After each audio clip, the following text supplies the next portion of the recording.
Rabbit, rabbit, everyone. Happy March, March 1st, bringing you some financial nuts and bolts information in the attempt to help you make wise financial decisions along the way. Rabbit, rabbit is a superstition that if that's the first thing out of your mouth on the first day of the month, you should have good luck that month. And part of luck is creating your own luck by having some knowledge. So that's the purpose of my video series.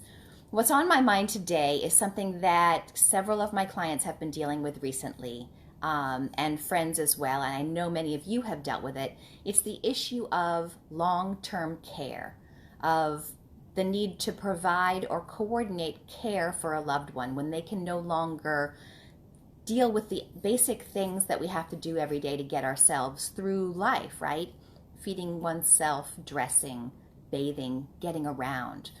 This is what in my world of financial planning is called long-term care. It's not medical care, it's unskilled care, but it's needing a person there to do that. And I feel like in my conversations with a lot of women, this is one of the things that is most scary for folks. The specter of not being independent. And when I think about it, I feel like there's three different pieces of it. There's kind of the emotional and mindset hit of having to depend on others for just the most basic of needs. There's the logistical aspect of it, coordinating that care. Where are you going to be? Who's going to provide it? That is a big burden. And then, of course, financially. How do you pay for it?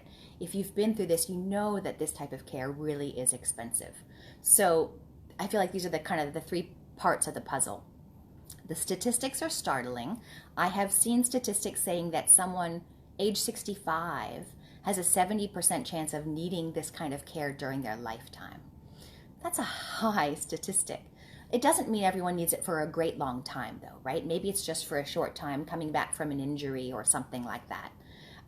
The average length of needing care from what I've seen is about 3 years, but that goes up if we're dealing with dementia or Alzheimer's, right? I mean, to me, this is one of the most scary aspects. You can be super healthy and your body can last a long time after your mind is no longer with us. So that average is 8 or 9 years needing care there.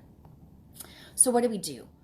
I think of this kind of as the defensive part of financial planning because this care is so expensive.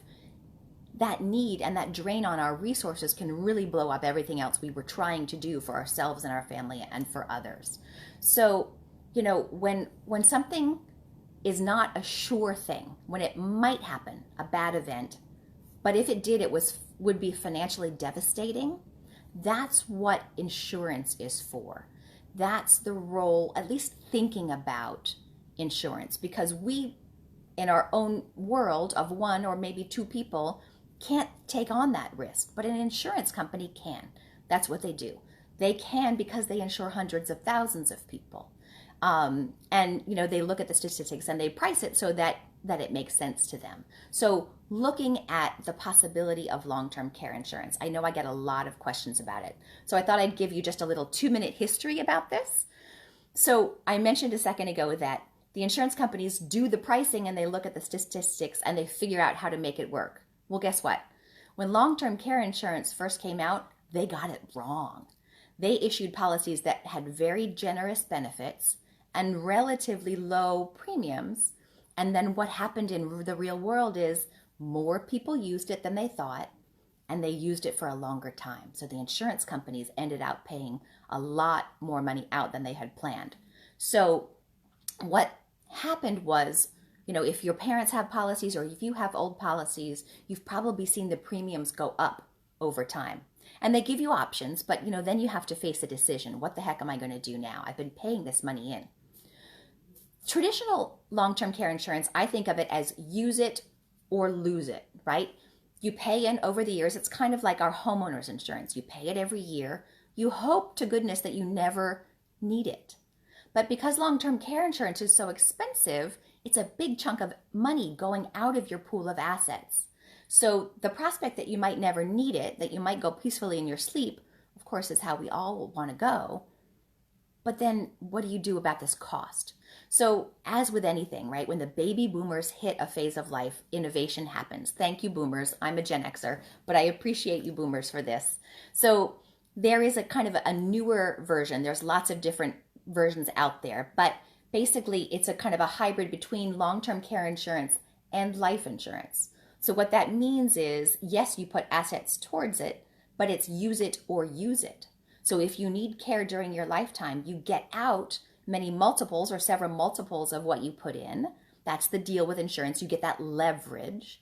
But if you never need care, if you do go peacefully in your sleep, the money you put in, there is some benefit, some death benefit to your heirs. And with some of them, you can change your mind and take it out during your lifetime. So to me, that's use it or use it. And for a lot of my clients recently, in the past few years, that's been a more attractive option. So, I'll stop there because we could go on and on. It's a complicated topic. With any insurance policy, you have to read the fine print. You have to know exactly what you're getting, what you're paying for, when you're likely to get paid out, right? Know what those triggers are. Here's my offer to you. My plea is to have the conversations. Talk with your loved ones. Find out if your parents have policies. Find out where they are. I've heard lots of stories of policies that existed, but because the parents never shared the info, the kids didn't know about it and didn't get the benefit they might have.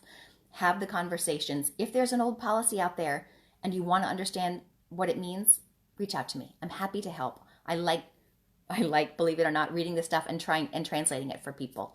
If it's something that's been on your list to talk about and to try to figure out, I'm happy to chat. Please let me know. I have information on different product solutions. I have information on the average cost and different types of care and all that kind of stuff. So happy to talk it through with anyone. I wish you good luck for March. Rabbit, rabbit. Have a great month.